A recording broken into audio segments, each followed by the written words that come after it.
नमस्कार बच्चों, मैं अंजनी कुमार एक बार फिर से आपके अपने YouTube चैनल फिजिक्स टूल में हार्दिक अभिनंदन और स्वागत करता हूँ। कक्षा 12 भौतिक विज्ञान का सिलेबस हम लगातार पढ़ते आ रहे हैं और लगातार आप वीडियो देख भी रहे हैं और ज़्यादा से ज़्यादा शेयर ज़रूर कीजिए आप लोग, ठीक है। चैनल को शेयर कीजिए ताकि प्रत्येक बच्चे तक ये वीडियो पहुँचे और उसको पूरा फ़ायदा हो। साथ ही मैं आपसे ये अनुरोध भी करता हूँ वीडियो शुरुआत करने से पहले कि मेरे जो भी वीडियो आप लोगों के सामने आ रहे हैं, इन वीडियोज़ की आप किसी अन्य वीडियो से या किसी अन्य कक्षा से आप तुलना मत कीजिए, क्योंकि मैं अपने तरीके से आपको समझाने की कोशिश करता हूं और मेरा यही प्रयास रहता है कि आपको ज़्यादा से ज़्यादा अच्छी तरीके से पूरा टॉपिक क्लियर करवा सकूं। अगर कोई गलती रह जाती है लिखने में, बोलने में, किसी उच्चारण में, या कई ऐसे शब्द होते हैं जो अपनी अपनी ज़ुबान पर सेट हो जाते हैं और हम उसी उच्चारण में वो बोलते हैं, तो उसके लिए हम माफ़ी चाहेंगे। लेकिन आप टॉपिक को समझना, जो टॉपिक की जो फीलिंग है, टॉपिक किस आधार पर हम समझा रहे हैं, उस चीज़ को समझने की कोशिश करना, ठीक है। अगर किसी प्रकार की कोई त्रुटि रह जाती है, कोई टॉपिक अगर छूट जाता है बीच में, तो आप ज़रूर अवगत करा सकते हो, कोई बात नहीं है इसमें। कमेंट बॉक्स में लिखकर आप बता सकते हो। जैसे काफ़ी बच्चे पूछते हैं कि सर ये टॉपिक रह गया है, तो मैं उनको आगे नेक्स्ट वीडियो में, या कई बार क्या होता है कि हम अपने कर्म से टॉपिक पढ़ते हैं, तो मैं अपनी जो एक सीक्वेंस है उसके अनुसार लेके चलता हूँ ताकि वो कर्मानुसार आपको लगभग सिलेबस से के वो जितना भी चैप्टर में दिया होता है वो टोटल टॉपिक आ जाते हैं उसमें। तो ऐसी कोई बात नहीं है, आप लगातार वीडियो देखते रहिए, आपको पूरा इससे बेनिफिट होगा, इसमें आपका कोई नुकसान नहीं होना। चलिए, हमने लास्ट वीडियो तक हमने क्या पढ़ा था, हमने प्रतिरोधकता पर ताप का क्या प्रभाव पड़ता है वो चीज़ हमने देखी, और चालक के लिए क्या प्रभाव पड़ता है, अर्धचालकों के लिए क्या प्रभाव पड़ता है और कुचालकों के लिए क्या प्रभाव पड़ता है, ये टॉपिक हमने लास्ट वीडियो में कंप्लीट कर लिए। आज जो अपना एक टॉपिक है वो एक छोटी सी परिभाषा है और एक छोटा सा पॉइंट है जो कि सिंपल है, काफ़ी बार परीक्षा के अंदर ये चीज़ पूछी भी जा सकती है। इस टॉपिक के बारे में मैं चर्चा करूं तो ये टॉपिक आपको दिया गया है जिसका नाम है अतिचालकता। अब देखो, फिर मैं वही अनुरोध करूंगा कि मैं अपने तरीके से समझाने की कोशिश करता हूं कि ताकि मैं चाहता हूं कि जो मेरे स्टूडेंट्स हैं उनको मैं मेरे तरीके से कुछ चीज को क्लियर कराऊं, ठीक है। अब देखो, अतिचालकता पढ़ने से पहले मैं आपको एक बार फिर इस वर्ड पर लेके चलूंगा जिससे आपने चालकता नाम दिया था, और चालकता के बारे में आपने ये लिखा था कि सर ये जो चालकता है ना,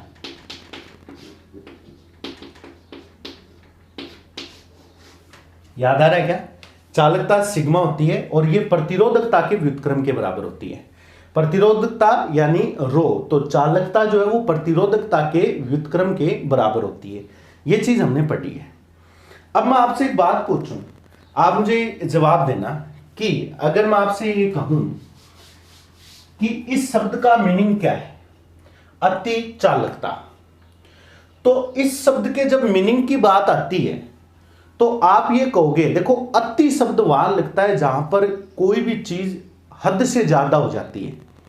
जैसे हम कहते हैं ना कि कोई हम काम करते तो कहते हैं ना ये तो बहुत ही अति आवश्यक काम है, ठीक है। कोई बहुत ज्यादा जरूरी काम होता है तो कहते हैं अति आवश्यक काम है, ठीक है। और यानी बहुत ज्यादा जब कोई मात्रा बढ़ जाती है या कोई बहुत ज्यादा कोई ऐसी संख्या बढ़ जाती है, तब हम ये अति जो है वो शब्द यूज में लेते हैं, यानी बहुत ज्यादा। अति का मतलब यही कहते हैं, तो इसका अर्थ ये निकला अति चालकता, अर्थात चालकता जो है वो बहुत ज्यादा होना, ठीक है। अब आपसे मैं ये पूछूं, अगर इस सूत्र में अगर आप ध्यान दो तो आपसे मैं ये कहूं कि चालकता ज्यादा कब होगी, चालकता ज्यादा होगी कब होगी, चालकता ज्यादा, तो आप एक ही बात कहोगे, सर चालकता ज्यादा होगी यदि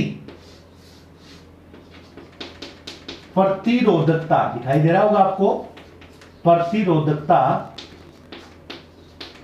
कम होगी। आप ये रिजल्ट निकाल कर बताओगे मेरे को कि सर इस शब्द का मीनिंग है बहुत अधिक चालकता, और चालकता ज्यादा कब होगी, जब प्रतिरोधकता कम होगी, ठीक है। ध्यान देना आप लोग इस चीज पर। फिर वही बात, आप इस टॉपिक को इसको आप एक ट्रिक समझ सकते हो। अब आपसे मैं पूछूं तो प्रतिरोधकता कम होगी और मैं आपसे यह कहूं कि मैं प्रतिरोधकता का मान घटाकर 0 कर दूं, समझ आ रही है बात? प्रतिरोधकता कम होगी, मैंने क्या किया, ये प्रतिरोधकता का मान कम करता गया, कम करता गया, कितना ले गया, 0 की ओर ले गया। अगर मैं प्रतिरोधकता का मान 0 की ओर ले जाऊं तो ये सूत्र आपसे ये कहता है कि सिग्मा का मान सर इस कंडीशन में अनंत की ओर जाएगा। सही है बात? यानी जब प्रतिरोधकता का मान बहुत ही कम हो रहा है तो सिग्मा यानी चालकता अनंत की ओर जा रही है। अनंत की ओर जाने का मतलब हो गया कि चालकता का मान बहुत ज्यादा होना। ठीक है, चालकता का मान क्या होना, बहुत अधिक ज्यादा होना। बात आ रही समझ में? ये जो कंडीशन है, ये कंडीशन कहलाती है अति चालकता की कंडीशन। अति चालकता की कंडीशन कहलाएगी।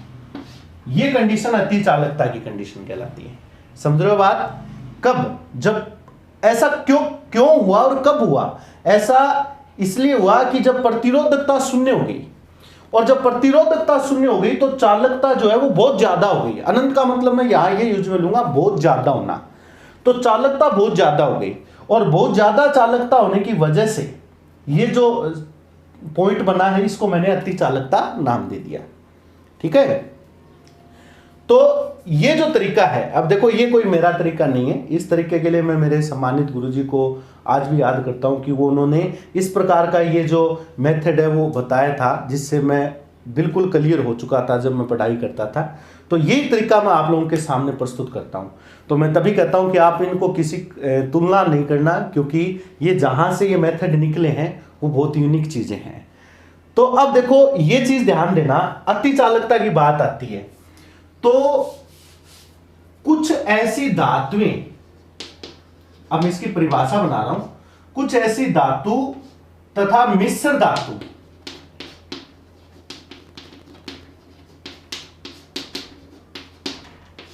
ठीक है, कुछ ऐसी धातु, और जिनमें मैं मिश्र धातुओं का भी नाम लूंगा, कुछ ऐसी धातु और मिश्र धातुओं में यह गुण पाया गया कि जब उनके ताप में परिवर्तन करते हैं,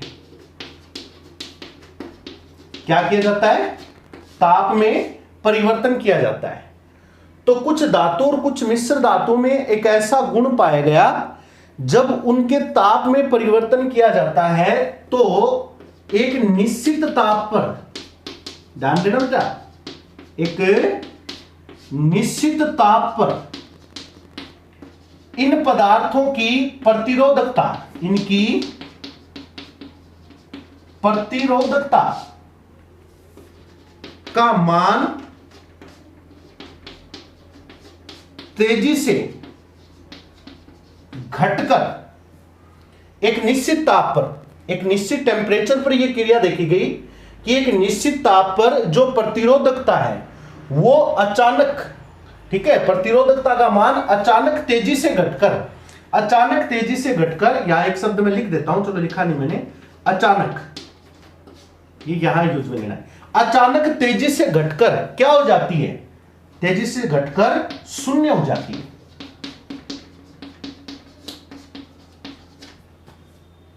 बात समझ में आ रही है? कुछ धातु और मिश्र धातु में क्या देखा कि जब उनमें ताप में परिवर्तन किया जाता है तो एक निश्चित ताप पर उनकी जो प्रतिरोधकता है, उस प्रतिरोधकता यानी रो की वैल्यू के मान में अचानक तेजी से परिवर्तन होता है, और वो प्रतिरोधकता तेजी से घटकर क्या हो जाती है, शून्य हो जाती है। ऐसी कंडीशन, ऐसी अवस्था अति चालकता की अवस्था कहलाती है। ठीक है, इस कंडीशन को हम अति चालकता की अवस्था कहते हैं, और पदार्थों का ये जो गुण है, इस गुण को अति चालकता का गुण कहते हैं। यानी कहने का अर्थ यह हुआ कि जिन पदार्थों में यह गुण पाया गया, जिन धातुओं में यह गुण पाया गया, उन पदार्थों को अति चालक पदार्थ कहा गया, अति चालक पदार्थ कहलाए। जिन पदार्थों में, जिन धातुओं में यह गुण पाया गया उन्हें क्या कहा गया, अति चालक पदार्थ कहलाए, और यह गुण जो था उसे अति चालकता कहते हैं। अब बताओ ये चीज समझ में आई क्या? बहुत ज्यादा हो गया ना, प्रतिरोधकता का मान अचानक तेजी से घटकर क्या हो गया, शून्य हो गया, तो आप क्या कहोगे, चालकता बहुत ज्यादा हो गई, इसलिए इस कंडीशन को क्या कहा जाता है, अति चालकता कहा जाता है। इस गुण को अति चालकता कहते हैं। और ऐसे पदार्थ क्या कहलाते हैं, अति चालक पदार्थ कहलाते हैं। जिस ताप पर यह घटना होती है, जिस ताप पर यह घटना होती है उसे क्रांतिक ताप कहते हैं। यह भी ध्यान रखना आपको, क्योंकि ऐसी घटना आप लोगों को एक निश्चित ताप पर देखने को मिलती है, ठीक है। और जिस ताप पर पदार्थ में यह घटना होती है उसे पदार्थ का क्रांतिक ताप कहते हैं। उस पदार्थ का क्या कहते हैं, पदार्थ का क्रांतिक ताप कहते हैं। समझ में आई बात मेरी आप लोगों को? तो अति चालकता क्या होती है, ये चीज क्लियर हो गई होगी आप लोगों को कि अचानक प्रतिरोधकता का मान एक निश्चित ताप पर तेजी से घटकर शून्य हो जाता है। यह घटना अति चालकता की घटना होती है। और इस गुण को, पदार्थों का ये जो गुण होता है उसे अति चालकता कहते हैं। और ये पदार्थ अति चालक पदार्थ कहलाते हैं। जिस ताप पर यह घटना होती है उसे पदार्थ का क्रांतिक ताप कहते हैं। इस घटना के बारे में सबसे पहले मैं आपको बताना चाहूंगा, इस घटना के बारे में सबसे पहले सन 1911 में फिजिक्स के एक वैज्ञानिक थे जिनका नाम था कोमरलिंग ओम्स। कोमरलिंग ओम्स ने इस घटना के बारे में बताया। और सबसे पहले पारे के लिए, ध्यान रखना इसके लिए पारे के लिए 4.2 केल्विन ताप पर, यह पारे का क्रांतिक ताप है, पारे के लिए, ठीक है, पारे के लिए कोमरलिंग ओम्स ने सबसे पहले इस घटना के बारे में बताया। पारे के लिए वो भी कितने ताप पर, 4.2 केल्विन ताप पर इस घटना के बारे में या इस गुण के बारे में उन्होंने ये चीज नोट की थी, अति चालकता के बारे में, ठीक है। तो ये भी कई बार पूछा जाता है कि इस घटना का श्रेय किस वैज्ञानिक को जाता है, तो आप नाम लिखोगे कोमरलिंग ओम्स को। और सबसे पहले किस पदार्थ की बात हुई, किसके लिए बात की गई, ये पारे के लिए, और किस ताप पर, 4.2 केल्विन ताप पर। तो आप एक काम कीजिए, इसका स्क्रीनशॉट लीजिए।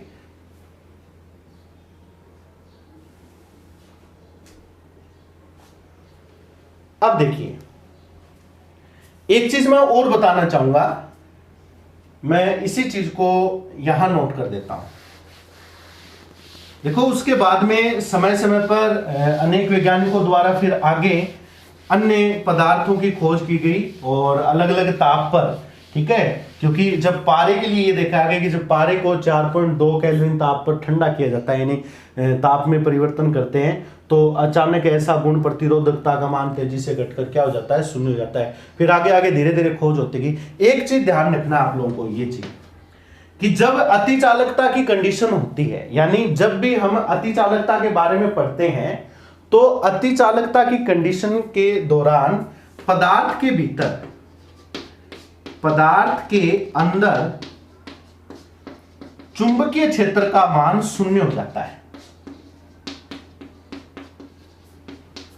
चुंबकीय क्षेत्र का मान शून्य हो जाता है।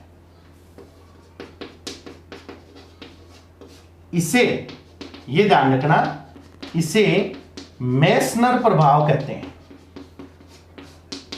अगर परीक्षा में यह पूछा जाए कि मेसनर प्रभाव क्या है, तो आपको यही लिखना है कि अति चालकता की कंडीशन में पदार्थ के भीतर चुंबकीय क्षेत्र, जिसको आप बी से दर्शाते हैं, चुंबकीय क्षेत्र का मान शून्य हो जाता है।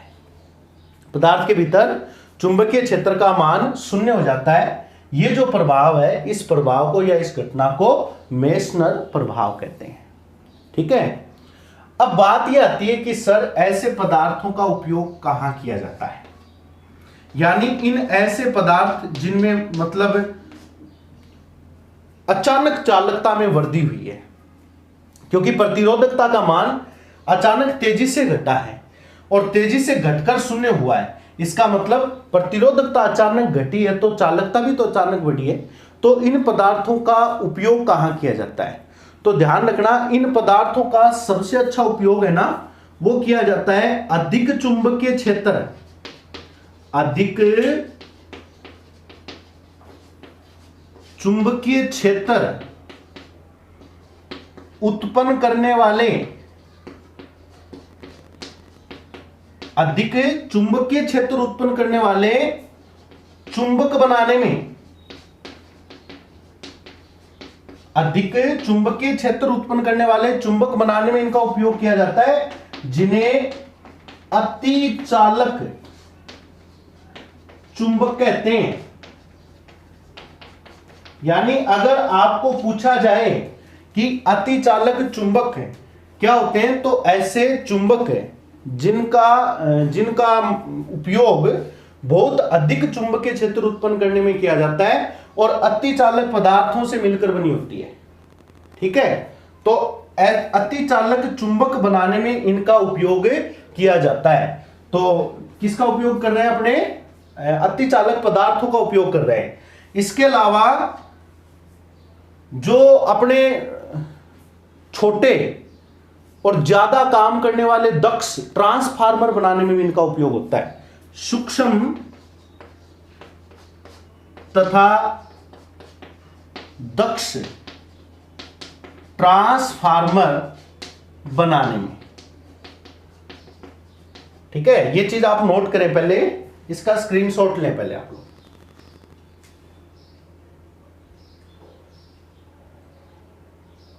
आई बात समझ में आप लोगों को? और ये इसके उपयोग हो गए, अतिचालक पदार्थों के उपयोग हो चुके हैं।